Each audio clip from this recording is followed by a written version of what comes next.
Supreme court का फैसला आया, उसने टिप्पणी की है नुपुर शर्मा पर और उसने कहा है कि टेलीविज़न पर जाएं और आवाम से माफ़ी मांगें। उन्होंने जिस तरीके की बयानबाजी की थी, इसको किस तरीके से देखते हैं आप? देखिए, सुप्रीम कोर्ट की टिप्पणी बहुत ही सराहनीय है और ये टिप्पणी पुलिस प्रशासन के लिए, सरकारों के लिए, जहाँ जहाँ एफआईआर की गई और उनके खिलाफ कार्रवाई नहीं हुई नुपुर शर्मा खिलाफ, उनको आईना दिखाने का भी काम कर रही है।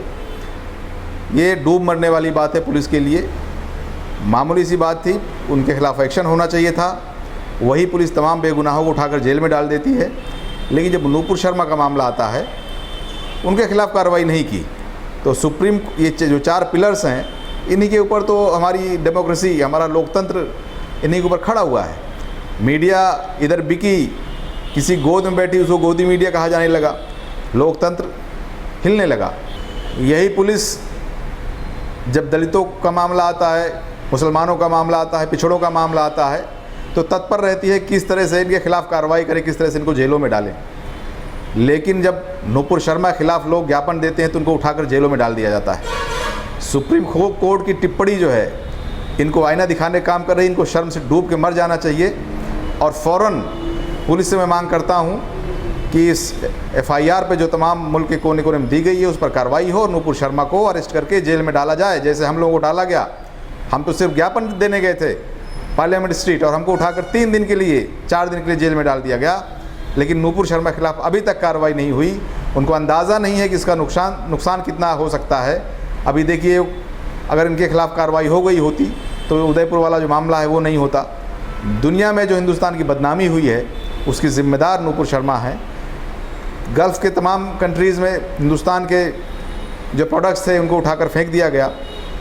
इसकी ज़िम्मेदारी नुपुर शर्मा के इस बयान को है, बहुत शर्मनाक है और सुप्रीम कोर्ट को मैं बधाई देना चाहता हूँ। एक सवाल हो रहा है कि जिस तरीके की बयानबाजी करते हैं लोग, इस पर क्या नहीं लगता है कि पूरी तरीके से कदम लगना चाहिए? बाद में भले ही माफ़ी मांग ली जाए या ये कह दिया जाए कि माफ़ी मांग लें, लेकिन सवाल ये है कि जिस तरीके से बयानबाजी हुई और हिंदुस्तान की छवि ख़राब हुई, माहौल ख़राब हुआ, दंगे की स्थिति हुई, क्या लगता है इसको किस तरीके से देखते हैं आप? नहीं, बीजेपी जो है नेताओं को जिसको प्रमोट करना होता है उससे इस तरह के बयानात दिलवाकर उनको पहले सस्पेंड करती है, उसके बाद उनको राज्यसभा लोकसभा मंत्री बनाया जाता है।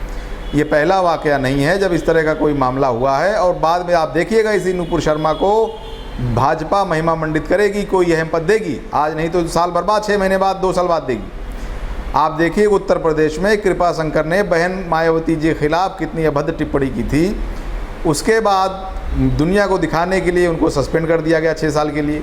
लेकिन साथ के साथ उनकी पत्नी को उत्तर प्रदेश की कैबिनेट में मंत्री पद का ओहदे से नवाज दिया गया और जैसे ही थोड़ा सा वक्त बीता, कृपा शंकर को वापस उनको पार्टी में ले लिया, उनको फिर से अहम जिम्मेदारी दे दी गई, उनको टिकट दे दिया गया। तो भाजपा इस तरह के लोगों को आगे बढ़ावा देने का काम करती है और नफ़रत की राजनीति को पुष्पित पल्लवित करती है, उसको आगे बढ़ाती है। यही उनका तरीका है। लेकिन जनता जो है इनको बहुत वाच कर रही है, जानती है इनका ये ड्रामा है, जो इनका जो कार्रवाइयाँ होती हैं वो नकली होती हैं, बाद में इनको नवाजते हैं। फिर से नवाजेंगे नुपुर शर्मा को। मैं आज कह रहा हूँ, आप लोग नोट कर लें मीडिया वाले, ये मैं भी यहीं हूँ और आप लोग भी यहीं पर हैं कि इसी नुपुर शर्मा को कोई अहम जिम्मेदारी दी जाएगी, आज नहीं तो 6 महीने बाद दी जाएगी, साल भर बाद दी जाएगी। बिल्कुल। आखिरी सवाल है कि नुपुर शर्मा पर जिस तरीके से तमाम एफआईआर दर्ज हुई, लेकिन दिल्ली पुलिस को तो चाहिए था कि उनको जेल भेजते, न कि जिस तरीके से उनको सिक्योरिटी प्रोवाइड की गई। किस तरीके से देखते हैं उसको? जी, दिल्ली पुलिस हो या तमाम इदारे जो वो हैं, उनकी जो है ऑटोनोमस बॉडीज़ हैं, उनकी स्वायत्तता ख़त्म हो गई है। ये पुलिस जो है अमित शाह जी के दबाव में काम कर रही है। जैसा केंद्र सरकार चाह रही है दिल्ली पुलिस वैसे कार्रवाई कर रही है। इनको ये चाहिए कि इनकी वर्दी पर जो दाग लग रहा है उसको धोएं और इन जो एफआईआर्स हुई हैं तमाम ममालिक के मुल्क के कोने कोने में, उस पर कार्रवाई करें, नुपुर शर्मा को अरेस्ट करें, उनको जेल में डालें। शुक्रिया, बहुत शुक्रिया।